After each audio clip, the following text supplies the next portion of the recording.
বলো এটা খাবে? লাও ধরো, 1 চামচ খাও। 1 চামচ, কিন্তু বেশি খাও না আবার। এই খাও না, এটা এটা খাতি হয় না, এটা মুখে মাখতে হয়। আমি তো আমার দেবরে পাগল বুঝ দিলাম। লজ্জা পাই চাও তানভি, দেখি মুখটা দেখি। তো চলে গেলাম রান্না করতে। আজকে এর মধ্যে রান্না শুরু হয়ে গেছে। তো রান্না করব হচ্ছে বড় মাছ আর মুরগির হচ্ছে পা, তারপরে গিলা মাটি, এগুলি হচ্ছে বড় ভাইয়ের জন্য আম্মু রেখে দিচ্ছিল। এদিকে অলরেডি আমার ভাত উঠাই দেওয়া এন্ড প্রায় হয়েই গেছে, যেটা আমি শেয়ার করি না আজকে। এদিকে আমার বাটা বাটিও শেষ।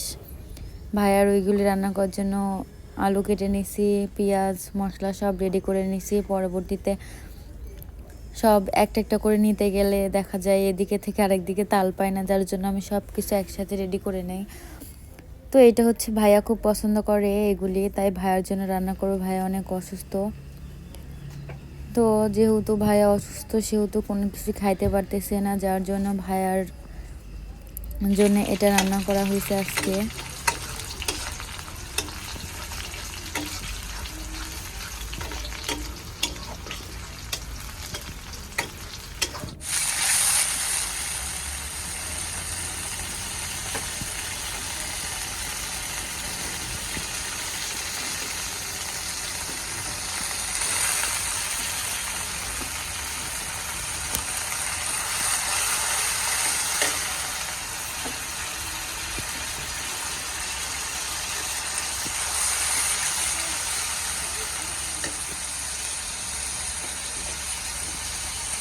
এটা তো যেমন তেমন করে রান্না করলে খাওয়া যায় না, যার জন্য মশলা একটু বেশি দেই। যেহেতু এর মধ্যে মাংস নাই, আলাদা হচ্ছে লটপটি শুধু, যার জন্য মশলা একটু বেশি দিছি, জানি খাইতে একটু ভালো লাগে আর কি।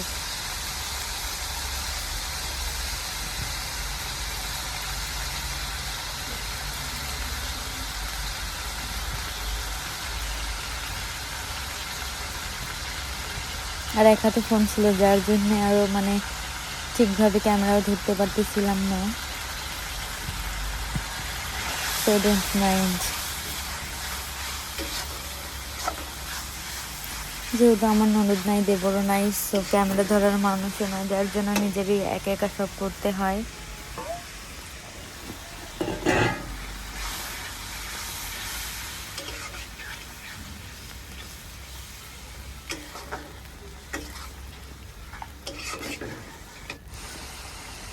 তো এই যে আমার মশলা কষানো শেষ, এখন ওটা দিয়ে দিব। আর কে কে এগুলি পছন্দ করেন কমেন্ট করে যাবেন, যে কিন্তু আমি এগুলি কোনোটাই খাই না। এগুলি সবই আমার ভাসুরের জন্যে। আমার বড় খাই, মাটি খাই, আর কিছু খাই না।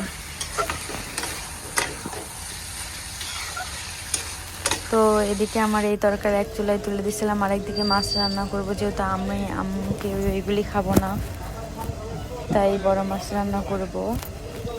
ডাটা আর আলু দিয়ে তরকারি, সবজি আলাস ছিল, তো ওখান থেকে আম্মু আজকে ডাটা নিচ্ছে, সেটাই রান্না করব। যেহেতু মাছ আগে ভাজবো, তাই মাছগুলো মাখাই নিচ্ছি সব কিছু দিয়ে।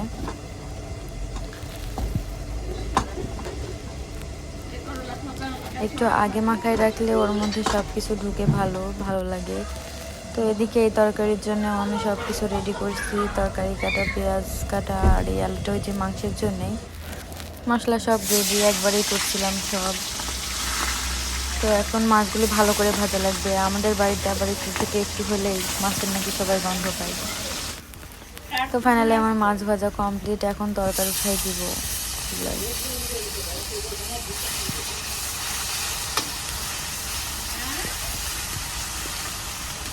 ব্যাপারে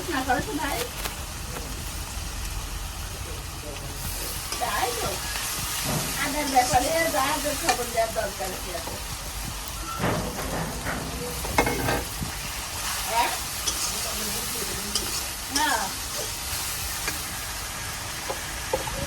তো এখন সবজিগুলি দিয়ে দিব। তরকারি মশলা কষানো কমপ্লিট। যেহেতু ডাটার তরকারি, সেহেতু একটু ভালো করে কষাইতে হবে, কারণ ডাটা সিদ্ধ না হলে তো খাওয়া যাবে না।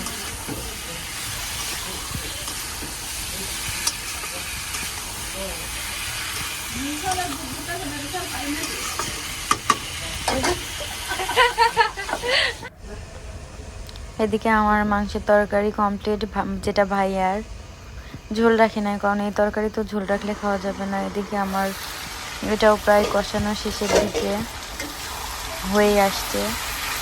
বেশি রাখলে আবার পুড়ে যাবে, ওইটা খাইতে ভালো লাগবে না, কড়া হয়ে যায়। তো সব কিছু স্বাভাবিকই ভালো লাগে। তো আমার তরকারি হয়ে গেছিলো, আমি পানি দিয়ে ফুটায় নিছিলাম, নিয়ে মাছটা দিয়ে দিছি। এখন শুধু ভাজনা দেওয়া বাকি। এটা একটু ইয়ে হয়ে গেলে যে আমার তরকার হয়ে আসছে, যার জন্য আমি ভাজনাটাও দিয়ে দিছি, মানে জিরা গুঁড়া আর কি, আপনারা কি বলেন আমি জানি না।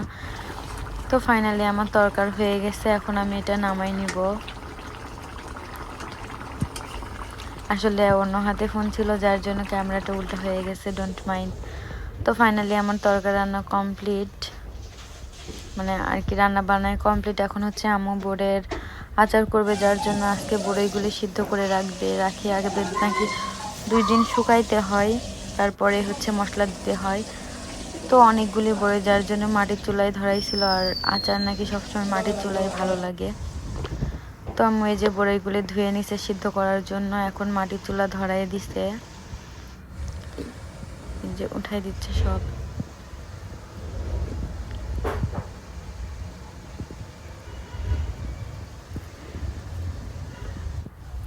মানে আজকে শুধু সিদ্ধ করবে, আর তারপরে 2 দিন সিদ্ধ করবে আর ঘাটবে, যাকে বলে ঘেটে। ওটা নাকি 2 দিন ধরে শুকাইতে হয়। আমি আচার দিতে জানি না, তাই আমার এই বিষয়ে ধারণা কম। তো এখন শিখবো, আম্মু থেকে সবই আস্তে আস্তে শিখবো। কখনো প্রয়োজন পড়ে নাই, ওই জন্য আসলে কি শেখাও হয় নাই। যদি প্রয়োজন পড়তে হয় তো আমিও পারতাম।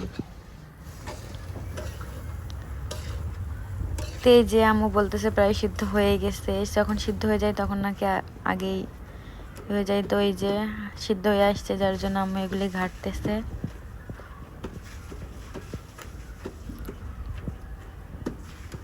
এই যে আরো বড়ই আছে অনেকগুলি।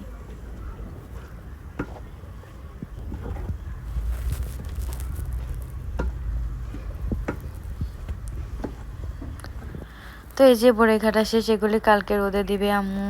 তো আজকের মতো এখানেই শেষ করছি। আর হচ্ছে আমাদের গাছে পেয়ারা পারছি আজকে 2টা, আর একটা লেবু পারছি।